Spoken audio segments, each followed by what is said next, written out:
DRDO यानी the defence research and development organisation ने आधिकारिक रूप से घोषणा की है कि भारत अब एक अत्याधुनिक hypersonic air launch missile Rudram 4 का विकास कर रहा है। ये मिसाइल न केवल भारतीय वायुसेना की मारक क्षमता को नई ऊंचाइयों तक पहुंचाएगी, बल्कि यह भारत की सामरिक रणनीति में आत्मनिर्भरता का प्रतीक भी होगी। रुद्रम 4 एक लंबी दूरी तक मार करने वाली हाइपरसोनिक एयर लॉन्च मिसाइल है, जिसे भारतीय वायुसेना की ज़रूरतों को ध्यान में रखते हुए डिज़ाइन किया जा रहा है। यह मिसाइल ध्वनि की गति से 5 गुना से अधिक तेज यानी मैक 5+ की रफ्तार से उड़ सकती है। इसकी गति और उड़ान पथ इस तरह से तैयार किए गए हैं कि यह दुश्मन के रेडर और एयर डिफेंस सिस्टम को चकमा देकर लक्ष्य को नष्ट कर सके। इसका उड़ान पथ क्वाज़ाई बॉलिस्टिक होगा, यानी यह कन्वेंशनल मिसाइल्स की तरह सिंपल कर्व में नहीं, बल्कि अनएक्सपेक्टेड मैनर से जिग जैग या नीचे से उड़ सकती है, जिससे इसका पता लगाना अत्यंत कठिन हो जाता है। रुद्रम 4 को एक long range stand of weapon के रूप में तैयार किया जा रहा है, जिसका अर्थ है कि यह विमान से काफी दूर रहकर दुश्मन के ठिकानों को निशाना बना सकेगी। इसकी संभावित रेंज 550 किलोमीटर से अधिक मानी जा रही है, हालांकि असली रेंज को गोपनीय रखा गया है। इस मिसाइल में कई प्रमुख तकनीकी विशेषताएं शामिल होंगी जो इसे अत्याधुनिक बनाती हैं। सबसे पहले, इसकी हाइपरसोनिक गति मैक 5+ इसे दुश्मन की प्रतिक्रिया से पहले ही अपने लक्ष्य तक पहुंचने की क्षमता देती है, जिससे इसका मुकाबला करना अत्यंत कठिन हो जाता है।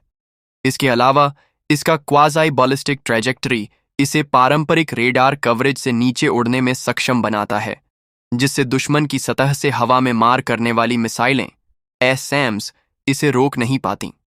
मार्गदर्शन प्रणाली के रूप में इसमें जीपीएस और इनर्शियल नेविगेशन सिस्टम के साथ साथ इमेजिंग इंफ्रारेड सीकर्स का इस्तेमाल किया जाएगा, जिससे यह कमांड सेंटर्स, बंकरों और सैम बैटरियों जैसे सटीक लक्ष्यों को प्रभावी ढंग से भेद सकेगी। इसके अतिरिक्त इसका हल्का और कॉम्पैक्ट डिज़ाइन इसे Su-30 MKI, मिराज 2000 और रफाल जैसे विभिन्न लड़ाकू विमानों से ले जाने योग्य बनाता है, जिससे भारतीय वायुसेना की ऑन-ऑपरेशनल लचीलापन और स्ट्राइक क्षमता दोनों में इजाफा होता है। रुद्रम 4 रुद्रम मिसाइल परिवार का नवीनतम और सबसे शक्तिशाली सदस्य है, जिसे विशेष रूप से एयर टू सरफेस हमलों के लिए विकसित किया गया है। यह मिसाइल उस तकनीकी यात्रा का अगला चरण है जिसकी शुरुआत पहले से ही कई प्रभावशाली मिसाइलों से हो चुकी है। इस श्रृंखला में शामिल है रुद्रम 1, जो एक एंटी रेडिएशन मिसाइल है और लगभग 200 किलोमीटर की रेंज के साथ दुश्मन के राडार और संचार प्रणालियों को निष्क्रिय करने में सक्षम है। इसके बाद आता है रुद्रम 2, जिसका परीक्षण मई 2024 में किया गया था। यह एक हाइपरसोनिक मिसाइल है जो 300 किलोमीटर तक के लक्ष्य को भेद सकती है। फिर है रुद्रम 3, जिसकी 550 किलोमीटर की लंबी रेंज इसे दुश्मन के गहरे और किलेबंद ठिकानों पर हमले के लिए आदर्श बनाती है। अब रुद्रम 4 इन सभी मिसाइलों की तकनीकी विशेषताओं को और अधिक विकसित कर गति, सटीकता और रेंज के मामले में एक नई ऊंचाई पर ले जाने वाला हथियार बनकर सामने आ रहा है। यह न केवल दुश्मन के ठिकानों पर दूर से हमला करने की क्षमता को बढ़ाएगा, बल्कि भारतीय वायुसेना के लिए एक गेम चेंजर स्ट्राइक विकल्प भी सिद्ध होगा। भारत की नई रक्षा नीति में SEAD suppression of enemy air defence और DEAD destruction of enemy air defence operation अहम भूमिका निभाते हैं। रुद्रम 4 इन अभियानों के लिए एक महत्वपूर्ण हथियार होगा। यह मिसाइल दुश्मन के हाई वैल्यू टारगेट जैसे S-400, HQ-9 जैसे आधुनिक सैम सिस्टम को निष्क्रिय करने में मदद करेगी। इसके जरिए भारतीय वायुसेना दुश्मन की सीमा में गहराई तक बिना विमान को खतरे में डाले हमले कर सकेगी। इससे वायुसेना की संप्रभुता और सुरक्षा दोनों बढ़ेगी और यह भारत के लिए एक फोर्स मल्टीप्लायर की तरह कार्य करेगा।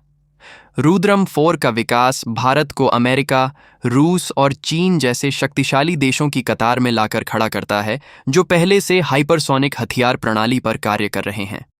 यह परियोजना मार्च 2023 में डिफेंस एक्विजिशन काउंसिल DAC से स्वीकृति प्राप्त कर चुकी है, जो दर्शाता है कि भारत अब धीमी सबसोनिक क्रूज मिसाइलों से आगे बढ़कर भविष्य की तकनीक को अपना रहा है। यह भारत की न्यूनतम प्रतिकार क्षमता, मिनिमम क्रेडिबल डिटरेंस, को मजबूती देने के साथ साथ एक आक्रामक रणनीतिक विकल्प भी प्रदान करता है। आने वाले समय में यह मिसाइल भारतीय वायुसेना के लिए उतनी ही महत्वपूर्ण होगी जितनी ब्रह्मोस आज है।